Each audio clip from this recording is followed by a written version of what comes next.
Well, hello again, everybody. See Tina and Thang and Thelma, welcome. And of course, thanks to Beck and April for making this happen. Uh, oh, looks like there's a little notice there for you guys. It's not for me. So today, I'm going to do something that is kind of popular. Just talk about some real brief, in the moment resourcing moves, and maybe give you some ideas about what. Oops, could I have screen sharing, please? Uh, yeah. Some ideas about how to just, particularly as we go into the holidays and the stress of the end of the semester, as well as that experience that comes up with the holidays. It's such a wonderful time, but I think the teacher Sharon Salzberg also describes them as taking a lot of stressed out people, compressing them into small spaces, and then adding sugar and alcohol. So hopefully, this session will give you some ways of maybe exploring, how you can work with that when things get prickly, okay, without adding your own reactivity. So this idea of resourcing, this is just, you can read this slide, but I think it's really important to realize it's about getting back in touch with a sense of our okayness, letting the nervous system know that even though it's taken off like crazy, there are ways to calm it down, even in a tiny bit. And, like they say, if you're actually in a dangerous situation, like you are being chased by a lion, then you should run, right? But if you're physically safe in the present moment, but your mind feels like it's threatened in some way, resourcing can calm those perceived threats and your reaction to them. So you can deal with them in some way other than, fight, flight, or freeze. And the number of resourcing moves is infinite. Okay, since everything you experience, washing your hands, noticing the color of the carpet, the lighting in the room, the plant in the corner, can become resources in some way. So don't feel like, these are your options are limited to what I'm going to talk about. And again, I will be sending a handout. I'm going to be going through a lot of different resourcing moves, taking a little bit of time to try them out, but you'll have the handout to explore them more on your own. But just recognize it's not limited to anything that I'm going to do. And I'm going to really specifically talk about in the moment resourcing. Okay, this involves intentionally choosing to pay attention to something that your body's doing. Again, even if only for seconds. And a lot of this comes from the mental health world. And I'll remind you that I'm not a mental health professional, but you have two experts in this group that can help you with those things. But from a mental health perspective, resourcing is a way to help people with, for instance, a history of trauma or severe anxiety. When they're really fragmented and just lost in this world, mental world or intellectual world, resourcing can bring them back to themselves to help reintegrate themselves. And my point would be that if it can help people in those kind of dire straits, like with horrible trauma or something, it can certainly help you when you have to deal with, a term paper that needs to be finished, or that thing your mom says that drives you nuts, or a coworker that's difficult. So you can really think of these as mini moments of mindfulness. We all know mindfulness is helpful, but it's kind of hard to fit in the meditation and all that stuff. But you don't need to meditate. All it takes is just a second or two to notice what's going on. And as you do that, offering yourself a little bit of kindness. Okay. And again, I'll go through this. But yeah, this one is a little talky because I think it's almost more than the techniques. It's important to understand what's going on. Okay. Because when we're stressed out, when we're triggered, we just want to feel better. Right. And these things can do that, but usually not as much as we want. I may have said this before, but when we're really freaked out, we want something that'll take us from a 10 down to a 3. And like I say, probably only general anesthesia can do that. But if you can do something that takes you from a 10 to a 9.8, that's really valuable. Okay. But there's more things going on when we talk about resourcing. And just, I'm mentioning this to be aware of it. When we're caught up in stress or anger or sadness, there's something really valuable about stopping and noticing our body.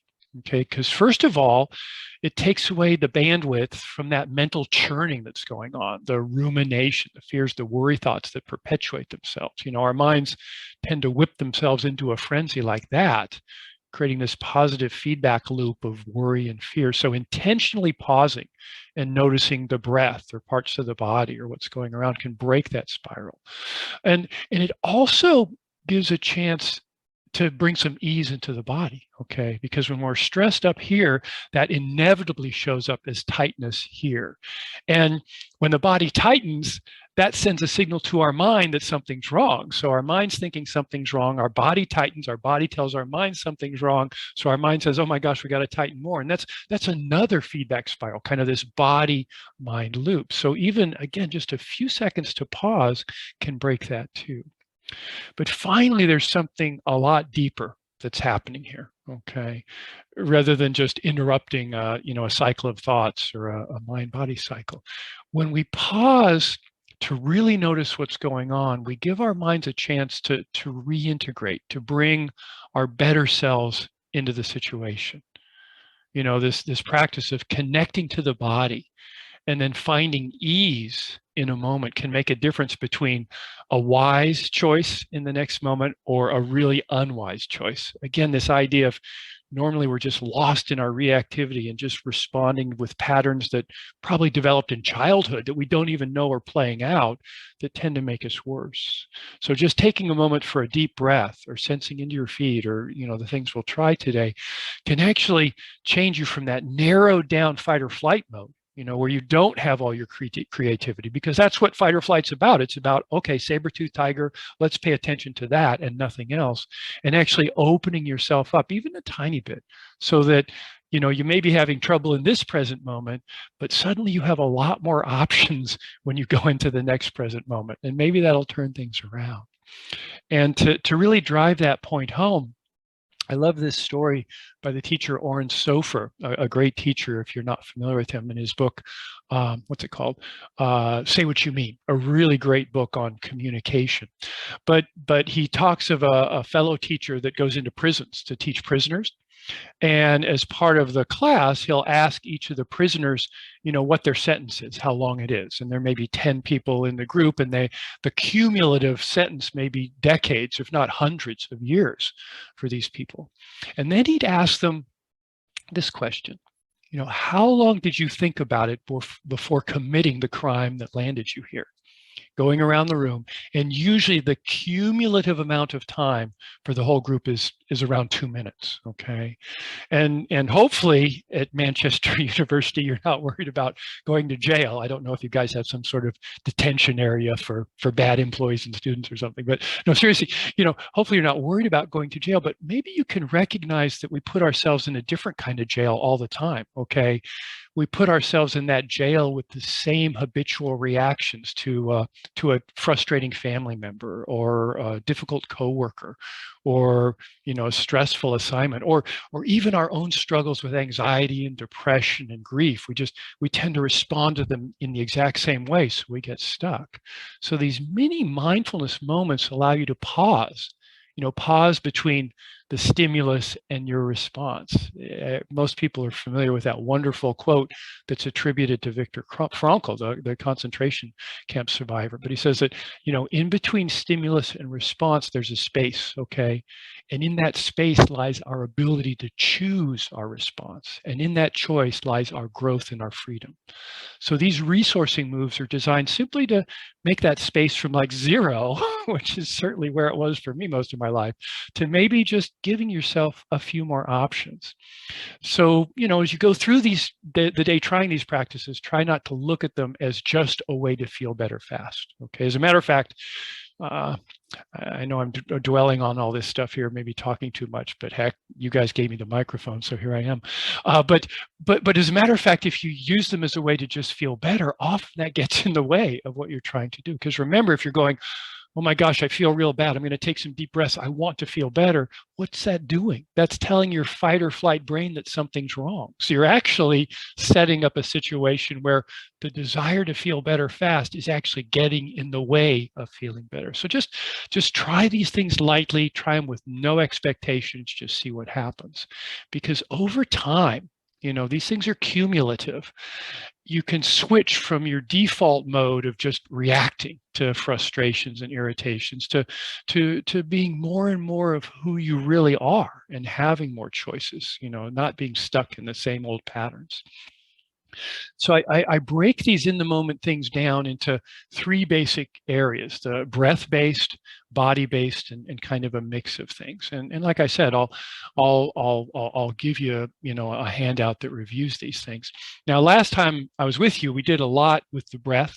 Okay, so if people are interested, you can maybe ask April to send that handout out. But I still think it's super important to at least spend a little bit of time with it, because it's just so incredibly powerful. And when we work with the breath, two things to keep in mind. One, for some people, the breath doesn't work. And, if it doesn't, that's fine. Maybe you've got an upper respiratory tract infection or something. So don't think like you're missing out on anything. You can always try it some other time. But also, it's easy to hyperventilate, okay? Because when we start to work with some deep breaths, that can happen. So as we do these, just try to let your body breathe you. Okay, if you start to get lightheaded or something, just stop and your body will come online again. But what I would invite you to do right now is just take one big deep breath and really pay attention to it. Okay, just really feel it lift you up, rise up, and then long, slow release. Just let that release kind of soften through the body. Okay, and then let your breath return to normal. And we'll take a minute to talk about what that did. First of all, there's a lot of research that suggests that that simple move can make a difference, just in terms of your body, your cardiovascular system, what your mind is doing. Because number one, when you really pay attention to a breath, I mean, there's one thing to just take a deep breath and kind of take a deep breath, but the invitation here is to actually pause and notice that breath. And that again breaks the cycle of in the mind and the cycle between the mind and the body, and you're just really just noticing the breath. Also, we talked about this last time, when you really drop in to take a deep breath, you become aware of your body in certain ways. You become aware that prior to that breath, you were probably hunched over, tight. Okay. And by taking that deep breath, you're opening up your chest, opening your arms back. You're just automatically, all these things are happening. And that simple move, it's big in yoga. It's just the opening of the chest, opening your heart can just make a little bit of a difference in terms of how you're feeling in that moment. And the other part of the deep breath is the abdomen. Okay, I'm not saying you need to drop what you're doing and stick your abdomen out and make some massive abdominal breath. But when we're stressed out, we're tight. Okay, and we may not even realize it. We'll do an exercise that looks at that in just a few minutes. But when you take that big deep breath, you're obviously using your chest, you're straightening up, you're opening your heart. But if you pay attention, you can also soften your abdomen and just notice that there's tightness there almost always. And by really breathing deeply and softening your abdomen, you can actually get the softening to spread throughout your body. So what I'm going to do now is a variation on that deep breath, okay? And that is, I think this was offered by one of the guys at Google that's in charge of well-being there. But he suggests taking 3 deep breaths if you have time. And the first one is simply to just notice the breath, okay? Just really paying attention to that. The second deep breath is to let the breath spread out into the body. Allow it to spread into your arms, your legs, up into your neck and shoulders. So you're rising and kind of feeling the energy, but at the same time with that long, slow release, which triggers what we call the parasympathetic nervous system, the calming part of our autonomic nervous system. That long, slow release, allow that to just really settle through your head, neck, and shoulders. And I'll walk you through this in a second. And just really just allow it to make sure, or allow you to check into your body to soften it if you're able. And the third breath, see if you can bring some sort of kindness to yourself. And that could mean all kinds of different things. It could mean a prayer, if you have a devotional practice, just real brief, like thank you for being my God or something. Or maybe something as simple as putting your hand over your heart and just feeling yourself caring for yourself. So let's take a moment to just try that. So again, just big deep breath, straightening, softening the abdomen. Long, slow release. Just noticing the breath, noticing what it's like in your body as you do this. Then the second one, take in that breath, but allow that breath to spread into your body. lifting, rising, and then long, slow release. Again, letting that releasing move soften through the head, the neck, the jaw, shoulders, abdomen. And then the third breath, something maybe as simple as putting your hand over your heart, just allowing yourself to feel good. Bring something to mind that's important to you. Allowing that third breath to come, pull that goodness in and just hold it and then soften and ease with the release.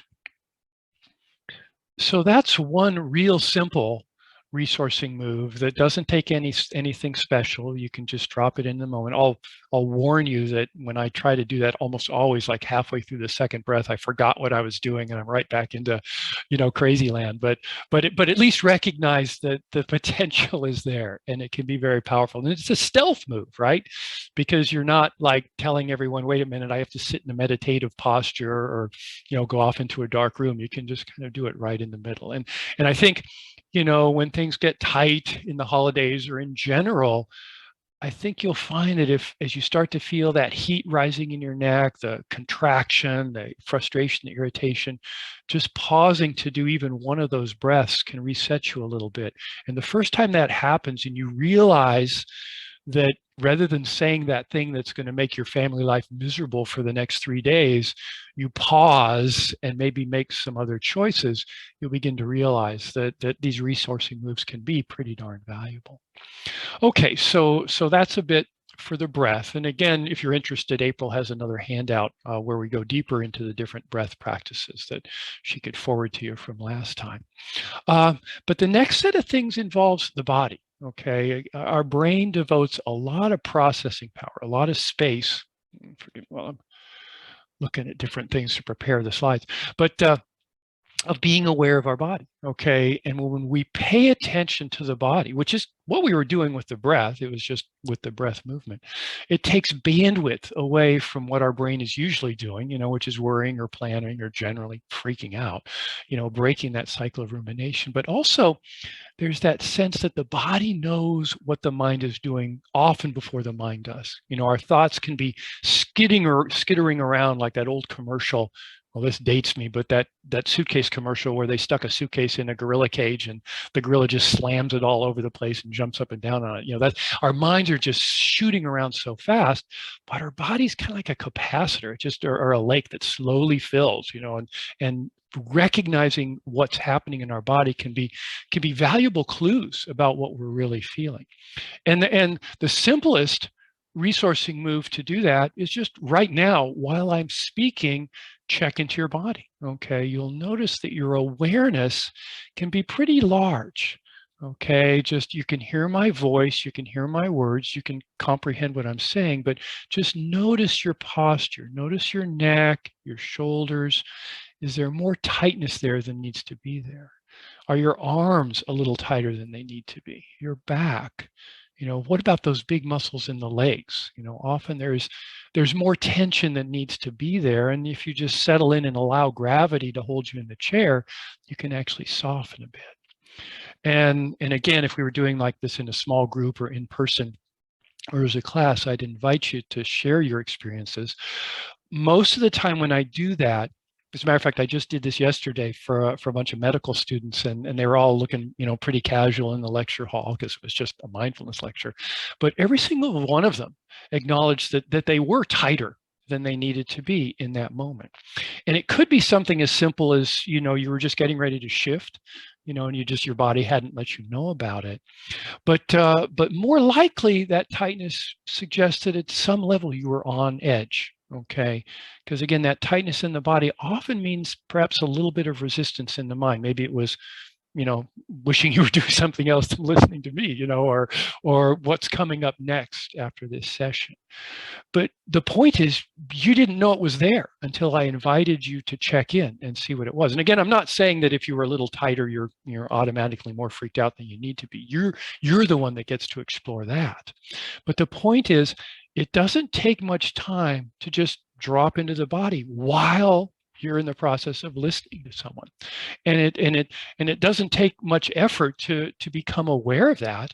And again, that gives you an opportunity to notice, whoa, I am kind of tight. What's going on here? And, another classic thing for me is being an introvert, just being around human beings kind of puts me on edge. But when I notice that, I can soften a little bit, and then I can go back to, I don't know, actually paying attention to the person that's talking to me, as opposed to, just tightening up. Oh my gosh, there's human beings here. So again, the simplest of the body resourcing moves is to just notice what your body's doing. A little more involved would be to do a body scan. Okay, I think we've done this before, but I'll do just a brief one because I want you to experiment with this a little bit.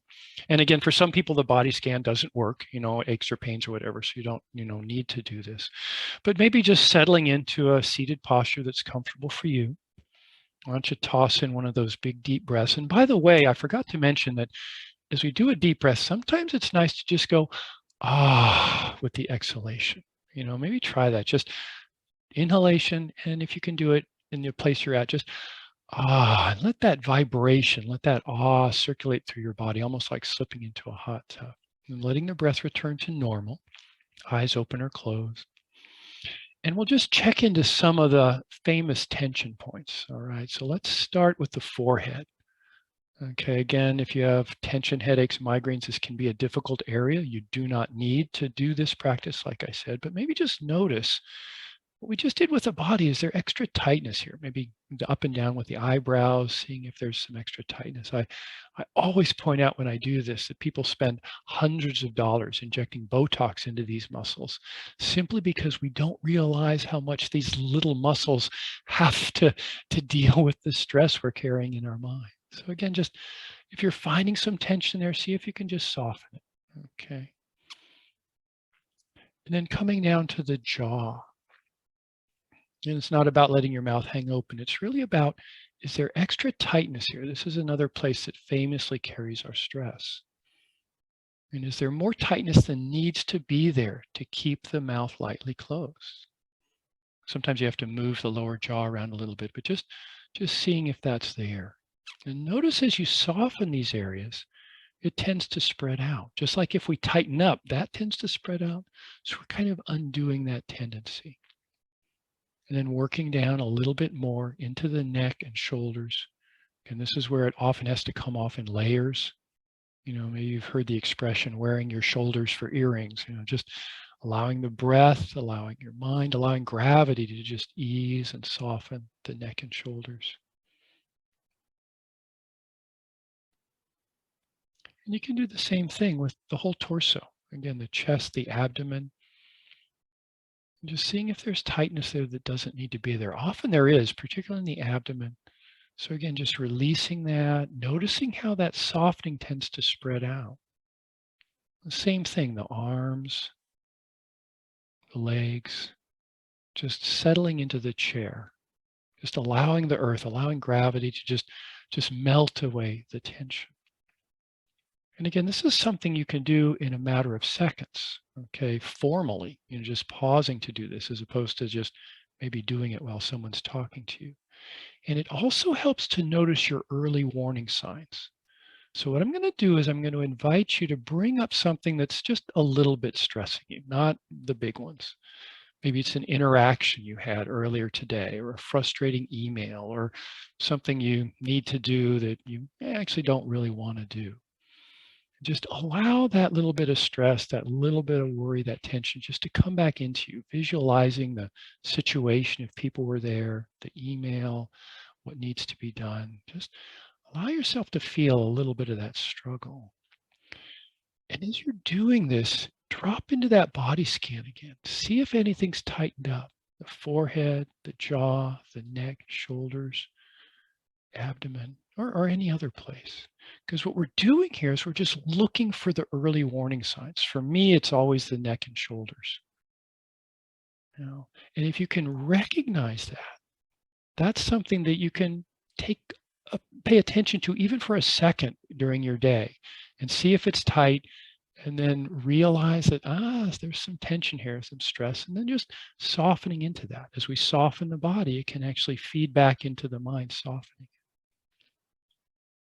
So let's try that. Maybe if you brought something up difficult, now let go of that story and attend to your body in a kind manner. Just, all right, let's soften here. Let's ease.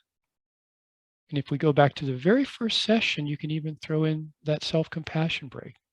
This is about caring for yourself. Maybe putting your hand over your chest, taking that deep breath, maybe with an awe, letting the body ease and soften. Maybe some kind words, whatever this situation was. Hey, we've got this. It's okay.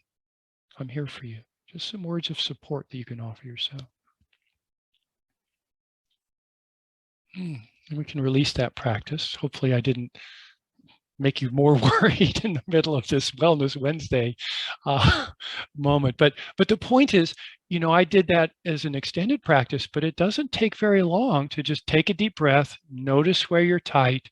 And if there is difficulty, just offering yourself just a teeny bit of kindness to yourself, or like I said earlier, a prayer or something that connects you with something bigger than yourself. And again, it just kind of opens up your experience of other things.